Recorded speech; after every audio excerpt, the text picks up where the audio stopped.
Hello everyone, welcome back to my page. Here is my prototype progress so far. Here are the contents. I'm going to be going over the project description, current project objectives, prototype version 1, fabrication so far, the version 1 testing and results, and the timetable.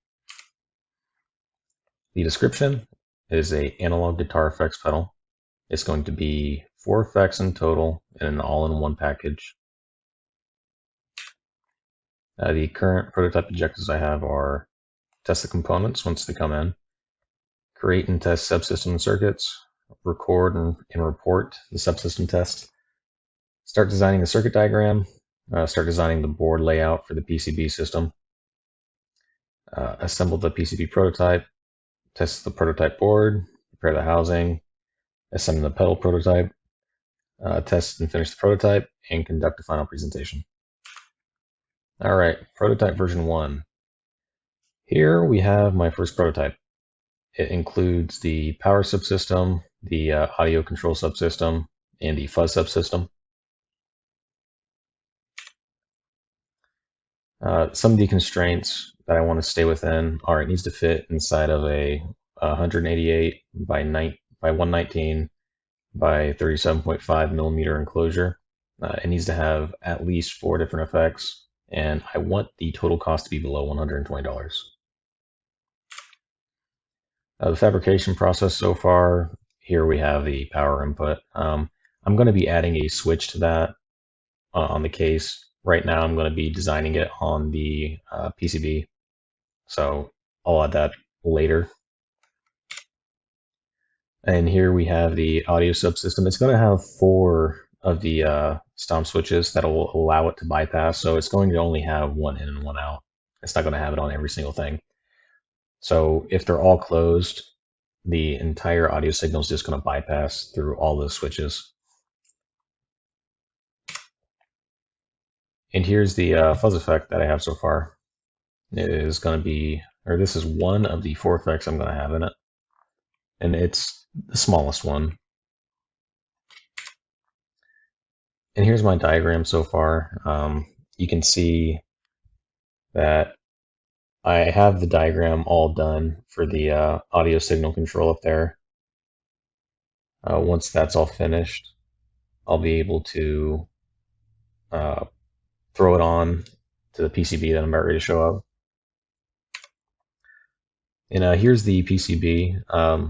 That entire circuit right there is the fuzz effect. I am gonna need to utilize the board space in the most efficient way possible because I need all those effects to fit on the 182 by 103.5 millimeter circuit board that I'm going to be putting inside of this enclosure. Though that is basically the maximum length that I can have on that PCB, or else it's not going to fit in there. And okay, so when I initially started the circuit testing, it resulted in a failure once I powered the circuit up.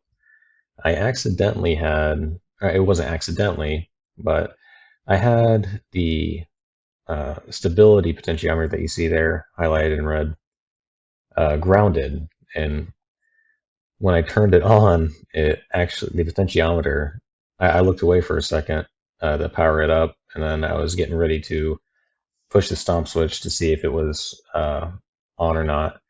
But when I got my hand close to it, it started smoking, and it kind of startled me a little bit. But after I replaced the potentiometer with a different one, I looked back at my circuit and noticed that the ground wasn't supposed to be attached on that, so I just pulled that off, and then it started working just fine.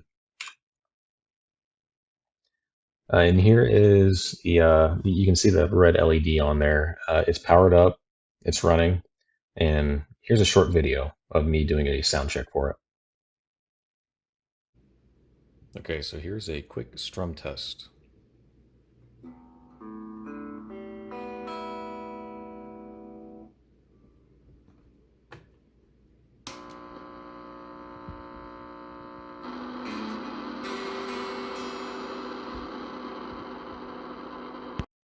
Okay, so you saw the circuit functioned as it was intended, and it sound a little bit more of a distortion effect than it did a fuzz, but I'm going to make some modifications to that to see if I can't make it sound more like a fuzz should.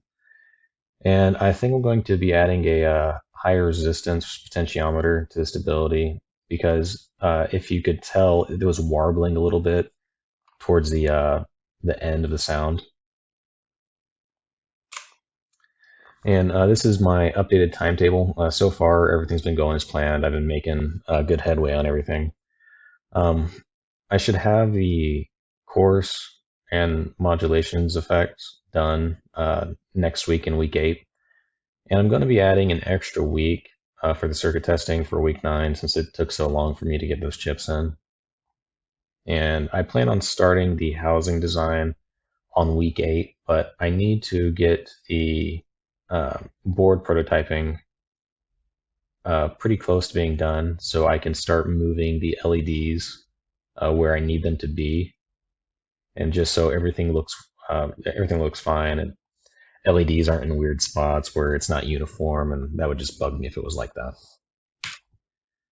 And that's my presentation. Thank you all for watching, and I hope you have a great day.